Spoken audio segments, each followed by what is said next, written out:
guys. Well, welcome to Suitcase Divas. Today we have a special guest, Giovanna. And how do you say your last name? Is it Silvestre?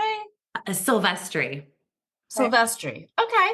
I like that. Well, I have Diubaldi. So we both have some complicated last names. So I just wanted to make sure I was not mispronouncing it. So Oh no, you're good. You're good. well, welcome, welcome. So Giovanna has a book coming out called Confused Girl. And let's start at the beginning. And that is going to come out May 13th, correct? Yes, May 13th. Super excited for you for that. So let's start at the beginning. What inspired you to write Confused Girl? And was there a specific point that landed you the title? Well, in my late 20s, which happens to a lot of people. At the time I didn't really realize that. I also didn't know it's called Saturn returns, where your Saturn returns around like every 27 years and then you kind of Yeah. through a crisis. So I call it like a quarter life crisis. And at this time, people can get married or fall into depression or get a divorce or change careers. And I actually fell into a depression. And what I realized during that time is that I had placed so much value in what other people thought of me, Which you do. right?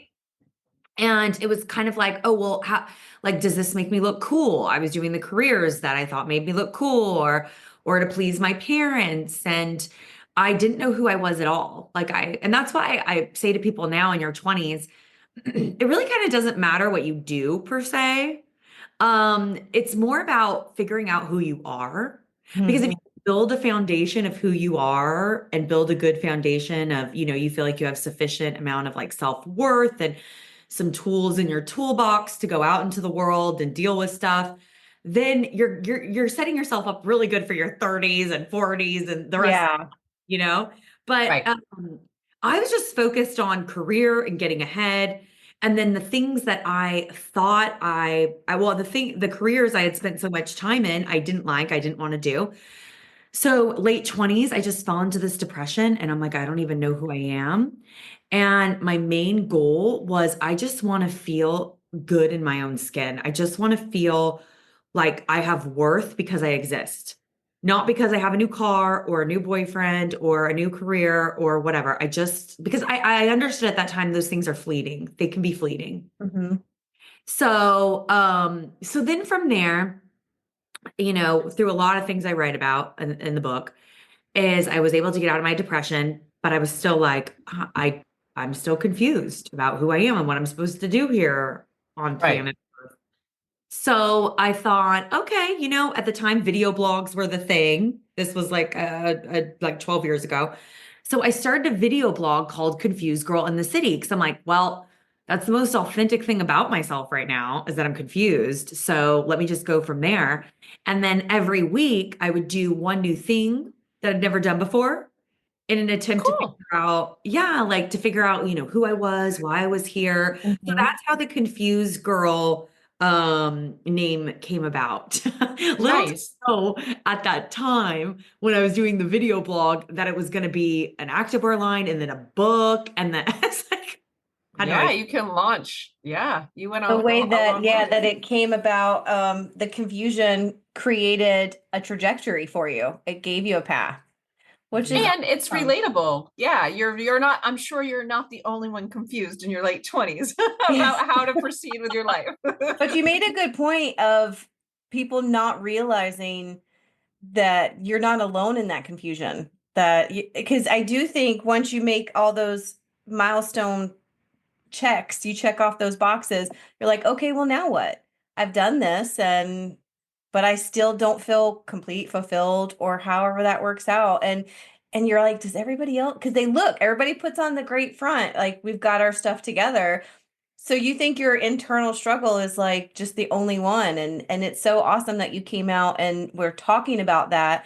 And I bet people were just clicking with it, like, oh, I'm finally not alone. Yeah, because depression can be isolating and lonely as well. So I love that you took something negative that was going on in your life and you put it out and addressed it and made it something because mental wellness is kind of like oh, you have a problem with mental wellness. It's kind of a stigma, right? You're not supposed to see a therapist, or you're not supposed to be depressed, and everybody's supposed to be happy and perfect all the time. But that's not real life. It's not. So I think putting something out there is important. What you did was good and beneficial.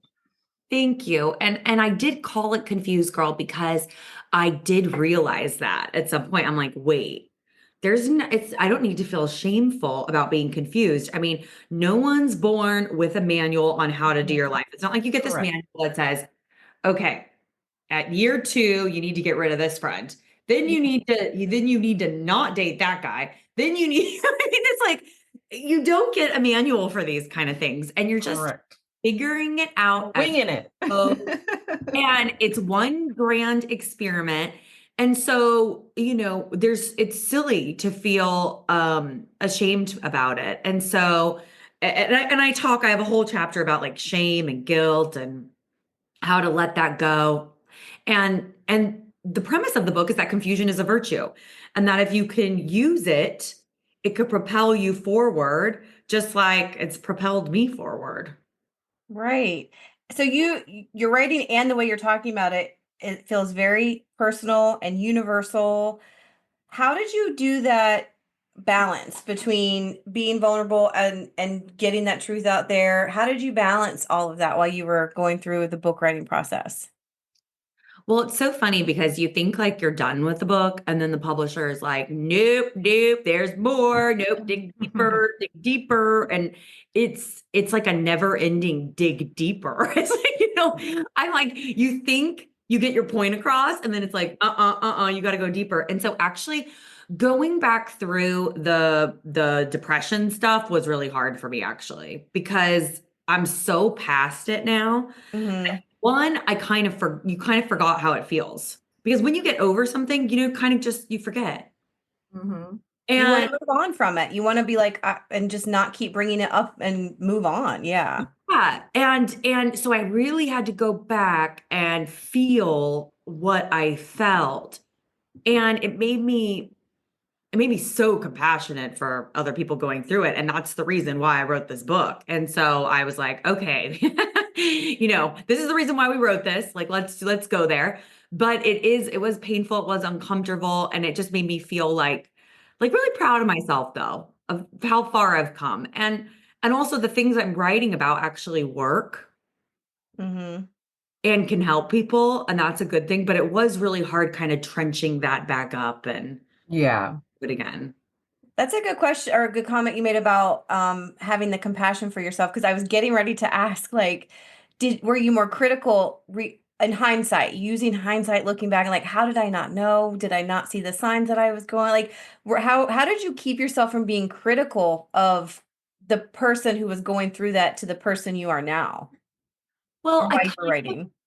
I kind of led up to it like some backstory. I gave you some backstory about how I grew up. And I gave you some backstory about even the schools I went to. Like when I was a freshman in high school, I was in a private Catholic school. They were asking me what college I wanted to go to. And that's Mhm. so much pressure. So It's daunting. it's yeah, and it's like you're putting pressure, it's like putting so much pressure on a child. And then so then you start to think, okay, and I don't want to let my family down, because Mhm. my dad was a very prideful man. He was an immigrant from Italy, and had a business in town. And so, so it was just felt like I was constantly in a pressure cooker. So it stopped being about playfulness and joy. Life stopped being about creativity. It started to be about, how do I get into a good college? And then in college, like, what career should I go into where I can make a lot of money and look cool? And so it was all about that. And it was never about me. Right. It was just getting to that next stepping stone, and then you're Yes. thinking you're there, but then it's like, okay, now you just pushed the goal line. Someone, the universe, whomever is putting that expectation or what we perceive as putting that on us, is pushing that goal line further and further away And, and and changing. it's always like that. And that's what I write about that too. I'm just like, it's, if you live like that, if Mhm. you live your life like a bunch of boxes you need to check off, it's gonna be miserable. Like, because you're, like, to prove that you're worthy of existing here, you need to keep checking off these boxes. It's going to be like, because your list is never ending, right? Like you never are checking before you can possibly check off the whole list. There's always new things that are added to your list. You're never completing a list, And it's like, who cares about what's on the list? Are you enjoying what's on the list? Yes, right there. Because if you haven't learned how to enjoy what's on your list, that to me is a hell. It's a personal hell. And that's how I was living. And I had no joy at that time. I was not grateful for anything. I didn't enjoy anything. Life. You're existing. Yeah. Life was just a series of things. I should have more. I should be more. And I need to keep striving for that. But then once I get that, it's still never enough. So it's like, I kind of describe it as like you're like this cup right here and with no bottom, and you could pour the whole ocean through it and it's still empty. That's how I live. Right. Exactly. Yeah. Well, was travel ever part of your self-discovery journey? And if so, what place would you say you visited that changed you the most? Well, ever since I was a kid, we were always going to Europe because my father was from Italy. So Nice. so my grandparents were there and cousins and relatives. So even when my sister and I were in high school, my parents would put us on a plane and we'd fly to Italy and stay there for a month while they were working in the restaurant. So I have a very strong relationship with Italy. I would say Italy really did shape me growing up because also my dad's from like a small village and it was like village life over there, and you just saw like a completely different way people were living and also I think in school here I had such a big personality. I felt I was a bit too much and I needed to taper it down. But when I was in the south of Italy, I was like, everybody here has a big personality. Yeah. It's like, I'm not too much. Like everyone here is too much, So um it kind of taught me a lot about different cultures and how different act and interact and everything. So I would definitely say I had the travel bug since I was a kid. But then again, my life became all about what I was gonna achieve next and how I was gonna prove that I was worthy. So I didn't travel a lot. And I was scared to travel alone. So you're always waiting for a boyfriend or a friend and then after I had started my yoga wear line called Confused Girl in the City, I had this friend and she would solo travel and she was very eccentric and amazing. And I was always envious because she'd come back and tell me all these stories about these adventures she had. And I was just so envious. And then I thought, well, stop being envious of her. Obviously, this is something you want. So let's ask her about it. So I asked her about it. Like, do you get lonely? Do you ever feel unsafe? And da da da. And I'm like, I can do this. After that conversation, I'm like, I can do this. So I like prepared myself. And the first trip, I said, okay, let's go to Europe because I'm pretty comfortable in Europe. And so I went to Europe by myself and went around to different cities I'd never been before. And after that trip, I was in love with solo travel. Nice. Yeah. Yeah, that's my biggest thing too. I'm such a wallflower. And Cheryl knows. I was like, I could travel with you, but I know for her, she's like, I could totally do solo trips. I love solo travel. I'm like, I'm not brave enough. Like that is a thing. It must be really a fabulous thing, but I'm not quite there yet. And I would love to. I haven't had the opportunity yet, with the kids and then the transitions between kids and being empty nester. But what you had said was, why don't I do it? You said, I'm envious of this. What's holding me back? And then you're like, I can do this. And I was like, you know what? I couldn't. There's nothing holding me back right now. So Right? it's just doing it. So what advice would you give someone who is feeling lost and thinking of taking that solo trip? Or like Denise and I it's in the back of our minds, but we just haven't jumped into it yet. What kind of advice would you give that confused girl? I would say, if you meet somebody like me, definitely talk to me because I I was even alone in Italy and I was having lunch and the waitress, she's like, can I take you out for coffee? She asked me some questions. I told her I was solo traveling and she's like, can I take you to coffee and ask you some questions about how you do this? Because I want to start doing it.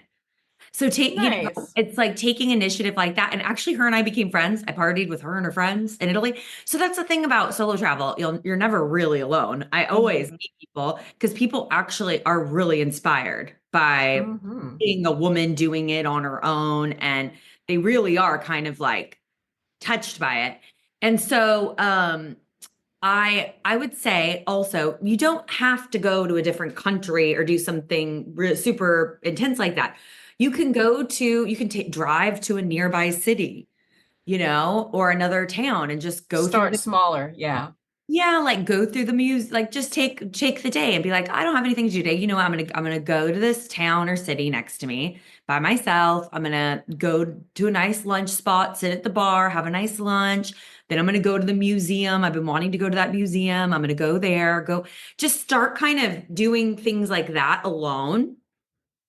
And then, and then you could just go from there because I didn't immediately go from talking to my friend about solo travel to then moving to Indonesia by myself. Like, no, I did Europe and then I would do other solo trips by myself. Then after like a year and a half of doing that, I was like, okay, I got inspired to write my book. And I'm like, I want to write it in a different country. And then I moved to Bali for a year and then Berlin for a year. So it started out smaller. It wasn't just this intense thing. Baby steps. You got to baby step it. We were just talking, it's all full circle. We were just talking about that. Like you don't just plow into something. It takes motivation. Sometimes you have to baby step it. Like you just take little steps towards the goal that you want to get to. It, So it doesn't It seem was so intimidating. And it was it, interesting when you said, going to this lunch place by yourself, because one of the hardest things I started to do on my own was to go eat by myself at a restaurant. Like that mm, was one of the hardest. I just felt so awkward. Like, do I take my book? This was before we like obviously were using our phones so much, but I even when I was in school in college, I would like go take my work. I always felt like I had to be doing something. I couldn't just be in the moment and people watch. I always felt awkward. That was a big step just to go to dinner or lunch by myself. So that's interesting.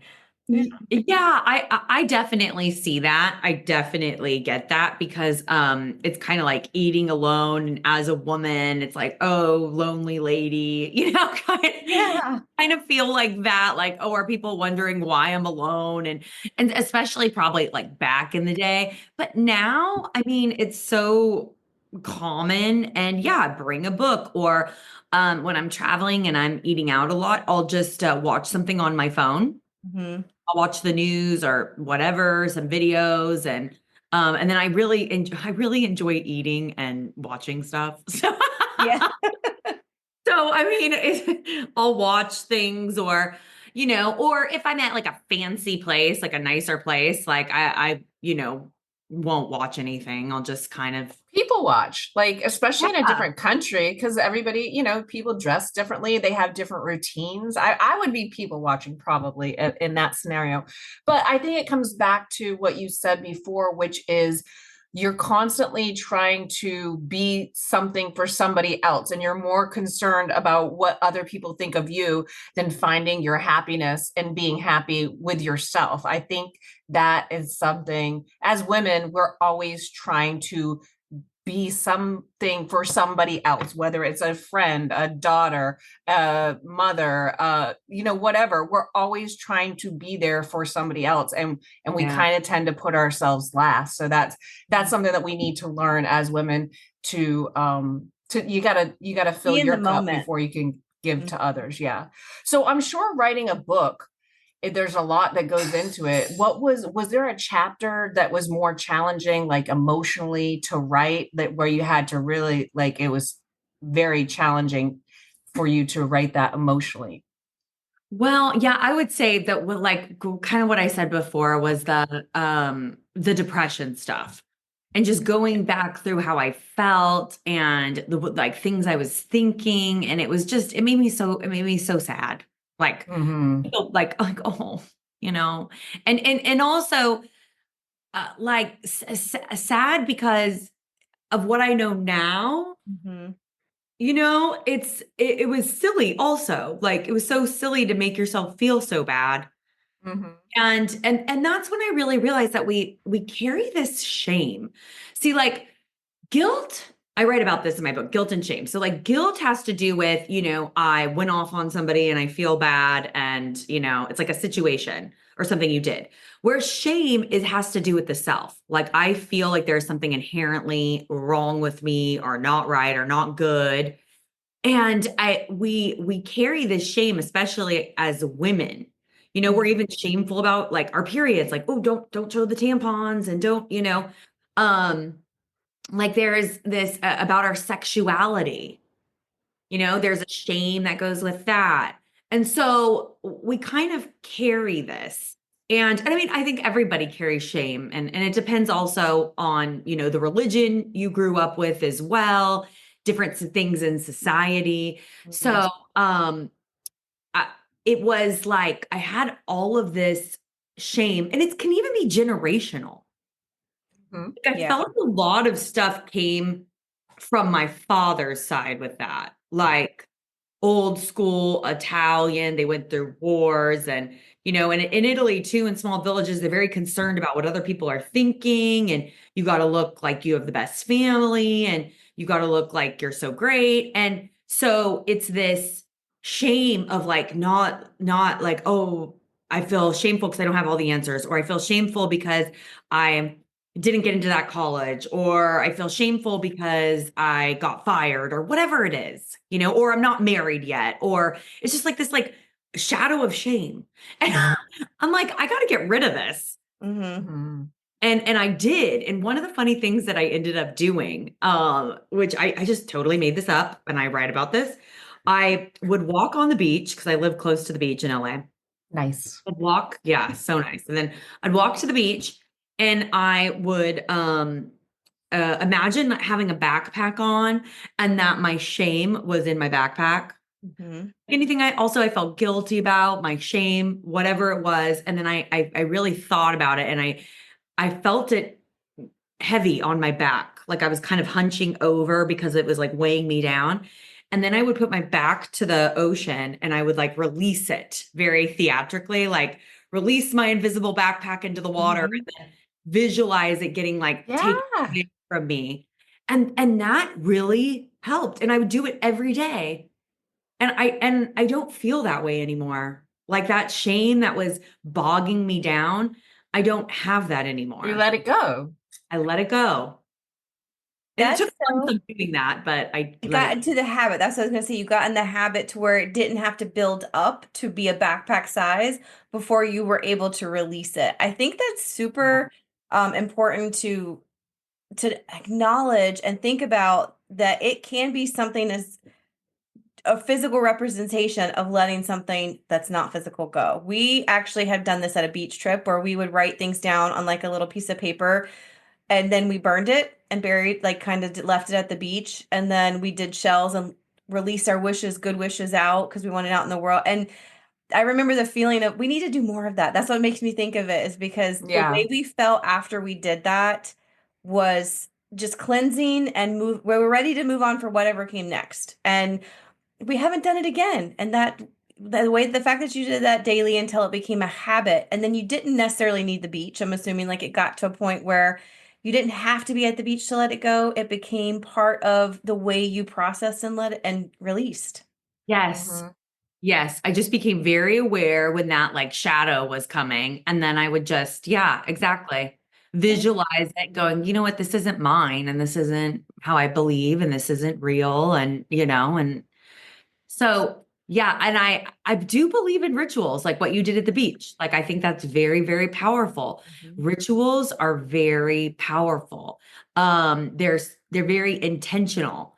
And then I think they helped connect everything, like your spirit, your physical, your mind to do what you're intending to do. Another ritual I did that I write about was I had this locket and it was just like an empty locket and I didn't know what I was going to put in there. So it just had remained empty. And then I went on this date with this guy, and I just felt very insecure. He was kind of rude. So I felt so bad after that date, like so unworthy and not beautiful. And, Mm. and so after that, I had these like headshot pictures of me, Mhm. and I cut out one of my eyes from the headshot picture, and I put my eye in the locket. And Hmm. I said, I'm going to wear this until I only see myself through my own eyes. Oh, I love Nice. that. I do Because I like was that like too. tired of seeing myself through like validating myself through other people's eyes. And I was like, no, I want to only see myself through my own eyes. It's very interesting because Denise, you talked about, we actually did a a session on this with our other travel agents, and Denise led it. You talked about mirror, what was it called?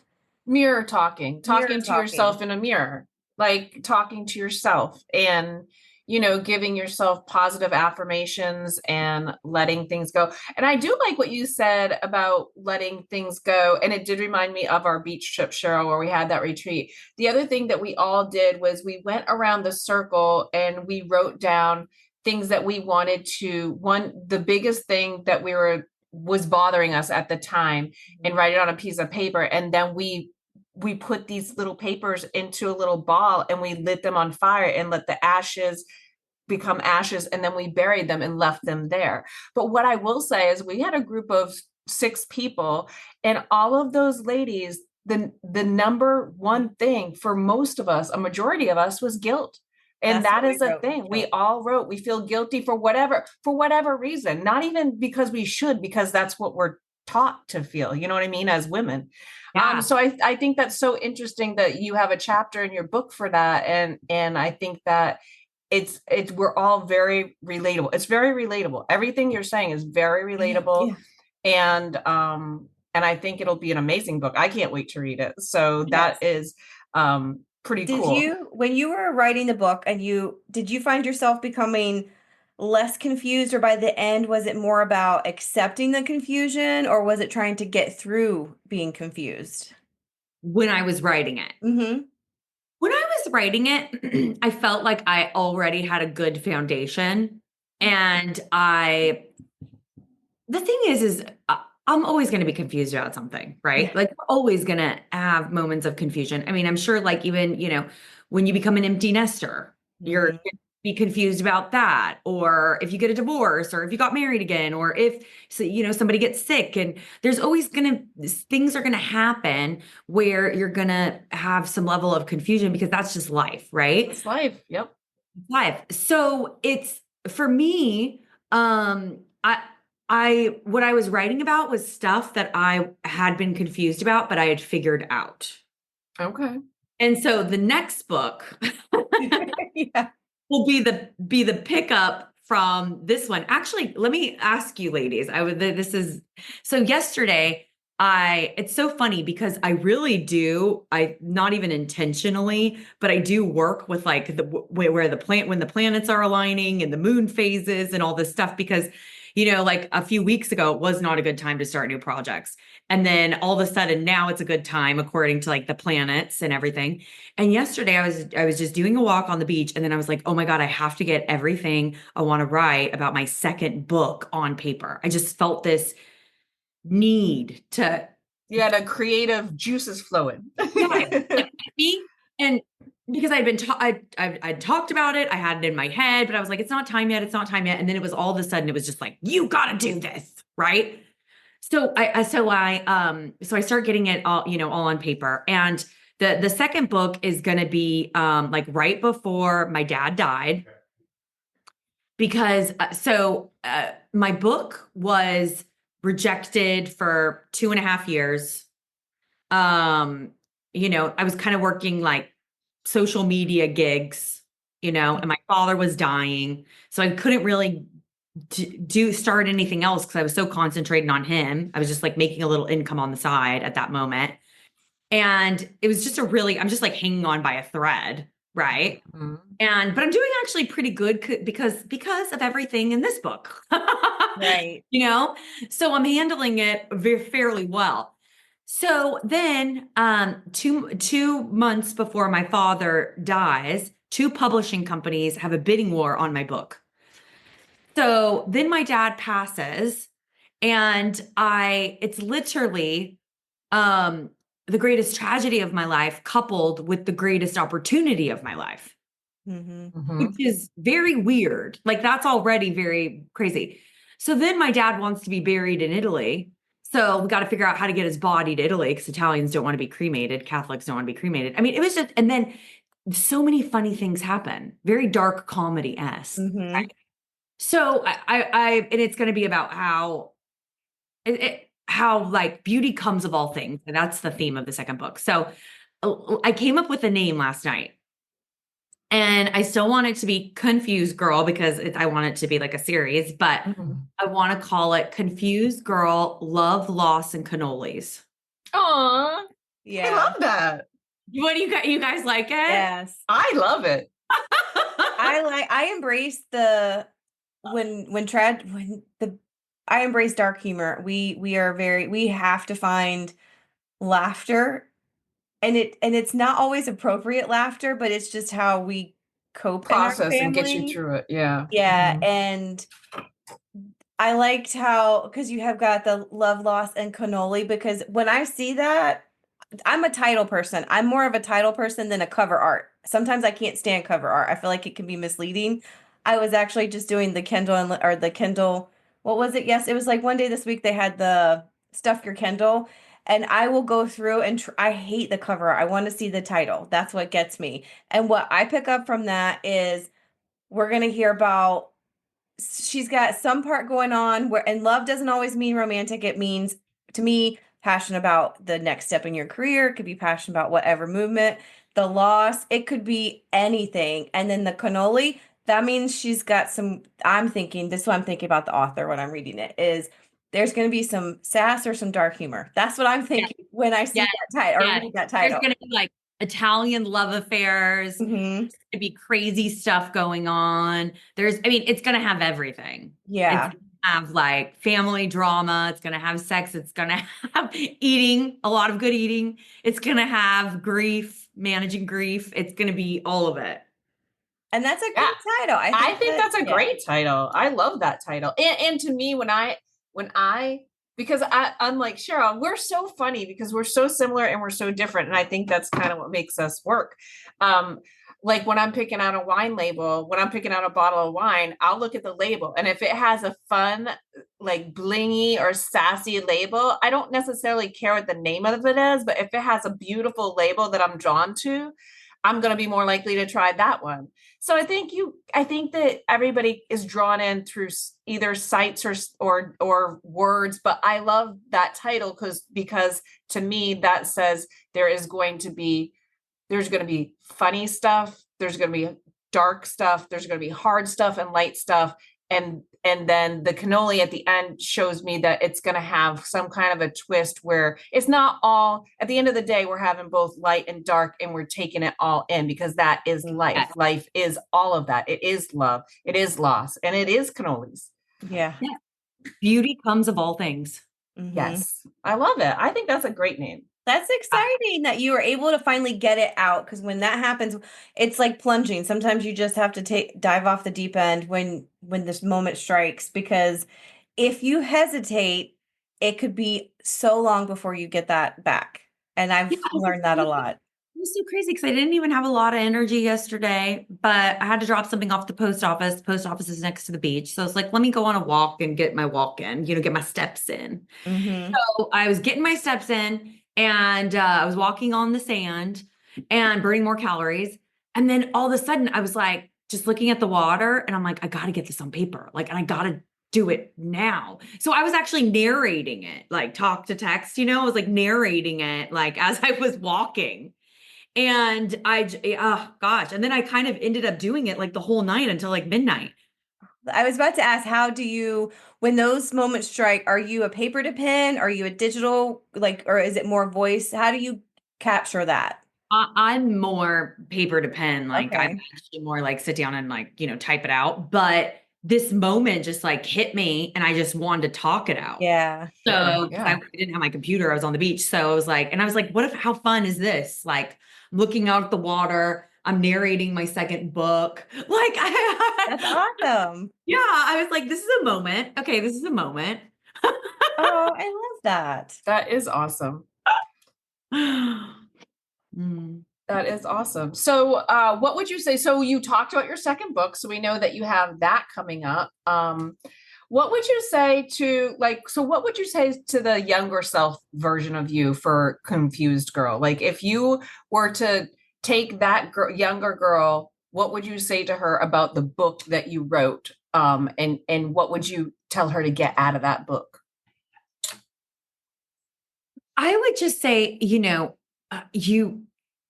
don't put so much pressure on yourself. Like everything itself out, and you have a lot of time.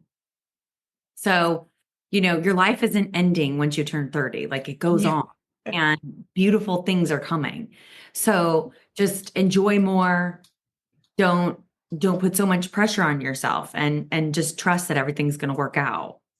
Because there was just a lot of fear then. There was so much fear. Mm-hmm.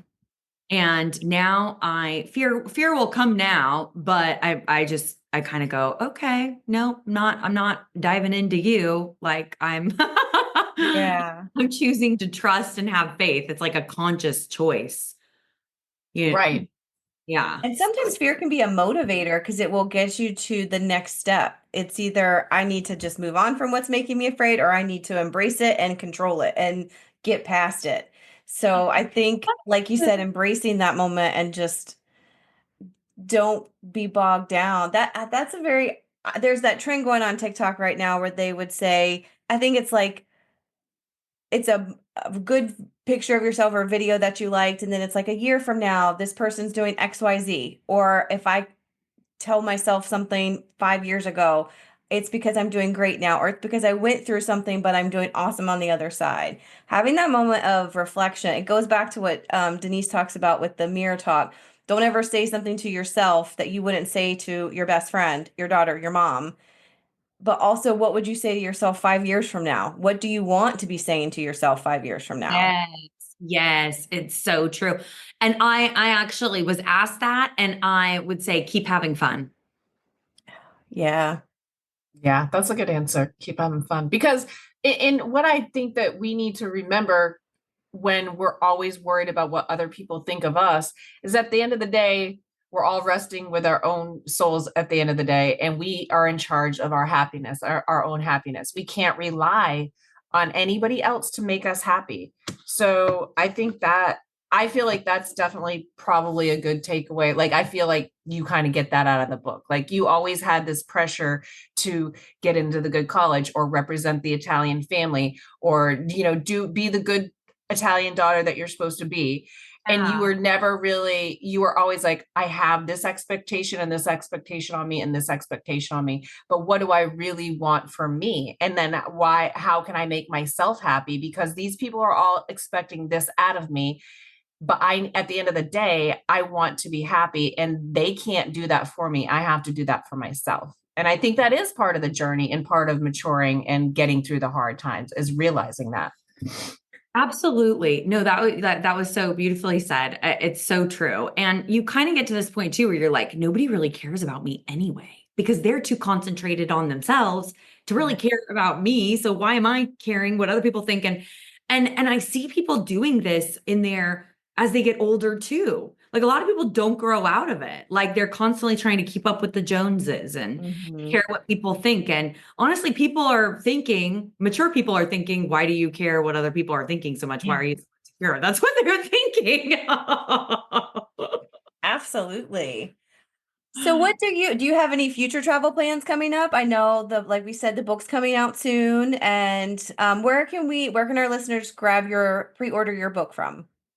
Well, okay. So right now, no travel plans, because I'm just concentrating on my book launch, but travel plans come up for me just like that. So Nice. I don't know, I feel like I might be doing some traveling for the book this summer. So I'm kind of just seeing how things unfold, which is the way I live my life. Just let it unfold. And then, oh yes. Okay. So actually I have something really exciting to disclose. I'm doing a pre-order giveaway. So if you pre-order the book, and send me a screenshot, email me a screenshot of your order, you'll enter to win a 2-night stay in Maui in an oceanfront room and also Nice. $100 gift card to my store. So I can send you guys the link, the giveaway link. Absolutely. And we'll Yeah, give that absolutely. info out to everybody. That's awesome. Yes, that's exciting. What if I And- win? I want to go to Maui. Exactly. And so you can find all this information on my website, confusedgirlinthecity.com. You can also find it on my Instagram at confusedgirlla. And yeah. Yeah, and Awesome. we can plug your Amazon link to the book in there and on when we publish this, when we release this, so we'll get all that good stuff out to our listeners. Very exciting. Perfect. Well, thank you so much for joining us today. I am so excited about reading your book. I feel like the conversation came at the perfect time. I think that stuff like that, because we have been meeting and trying to schedule this because everybody's schedules are so busy. So I think this happened when it was supposed to. And I have enjoyed chatting with you. And Absolutely. yes, so thank you for joining us today. Yeah, and we wish you all the best with your book release and your next book. And maybe we'll make it out to LA and the divas will meet up. Oh my gosh, I would so love that. Definitely contact me if you come to LA. You guys are Absolutely. great. I appreciate you. Thank you so much. Yeah, absolutely. All right, guys, that's gonna wrap up today's episode. We hope you enjoyed it and go get Confused Girl.